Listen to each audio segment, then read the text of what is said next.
Guys welcome back to my YouTube channel. So ഇന്ന് നമ്മൾ ഉണ്ടാക്കാൻ പോകുന്നത് പാൽക്കപ്പയാണ്. അപ്പോൾ പാൽക്കപ്പ ഉണ്ടാക്കാൻ വേണ്ടിയിട്ട് ഇവിടെ നമ്മൾ വാങ്ങിച്ചിട്ടുള്ളത് ഫ്രോസൺ കിഴങ്ങാണ്. എന്നിട്ട് അത് നമ്മൾ നല്ലോണം കഴുകി കുക്കറിലിട്ട് എന്നിട്ട് അത് മുങ്ങുന്നത് വരെ അതിലേക്ക് നമ്മൾ വെള്ളം ഒഴിച്ചു. പിന്നെ നമ്മൾ തേങ്ങാപ്പാൽ റെഡിയാക്കുകയാണ്. അതിന് വേണ്ടിയിട്ട് നമ്മൾ ഗ്രേറ്റഡ് കോക്കനട്ട് മിക്സിയിൽ അരച്ചിട്ടുണ്ട്. എന്നിട്ട് വേവിച്ച കിഴങ്ങിലേക്ക് നമ്മൾ ഈ തേങ്ങാപ്പാൽ ഒഴിച്ചു കൊടുക്കുകയാണ്. അതിൽ ഓൾറെഡി ഉണ്ടായ വെള്ളം നമ്മൾ മൊത്തം കളഞ്ഞിട്ട് അതിൽ നമ്മൾ തേങ്ങാപ്പാലാക്കും. എന്നിട്ട് കുറച്ചും കൂടി ഒന്ന് ലോ ഫ്ലെയിമിൽ വെച്ചിട്ട് അതിൽ നമ്മൾ ചതച്ച ഇഞ്ചി, വെളുത്തുള്ളി ആൻഡ് പച്ചമുളക് അതിലേക്ക് ആഡ് ചെയ്തിട്ട് ഒന്ന് നമ്മളത് കുറുകാൻ വേണ്ടിയിട്ട് വെക്കും.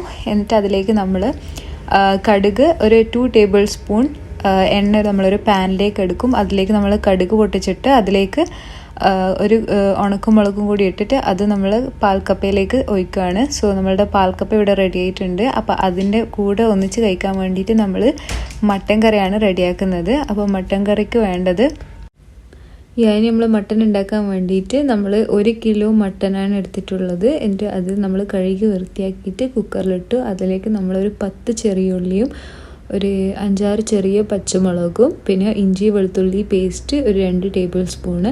എന്നിട്ട് അതിലേക്ക് 1 ടേബിൾ സ്പൂൺ നമ്മൾ ജീരകവും 1 ടേബിൾ സ്പൂൺ ഗരം മസാലയും ഇട്ടിട്ട് ഒരു 7 വിസിലിന് വേണ്ടി വെച്ച് 7 വിസിലാകുമ്പോഴത്തേക്ക് നമ്മുടെ മട്ടൻ വെന്ത് കിട്ടിയിട്ടുണ്ട്. എന്നിട്ട് അതൊന്ന് കുറുകാൻ വെക്കുക. അതൊന്ന് റെഡിയായി കഴിഞ്ഞാൽ നമ്മൾ ഉണ്ടാക്കിയ പാൽക്കപ്പയിലേക്ക് ഈ മട്ടൻ ഒന്ന് ഒഴിച്ചു കൊടുക്കുക. സോ നമ്മളുടെ പാൽക്കപ്പയും മട്ടനും ഇവിടെ റെഡി ആയിട്ടുണ്ട്. Hope you guys like the video. If you guys like the video please do like, share, subscribe. Bye, have a good day.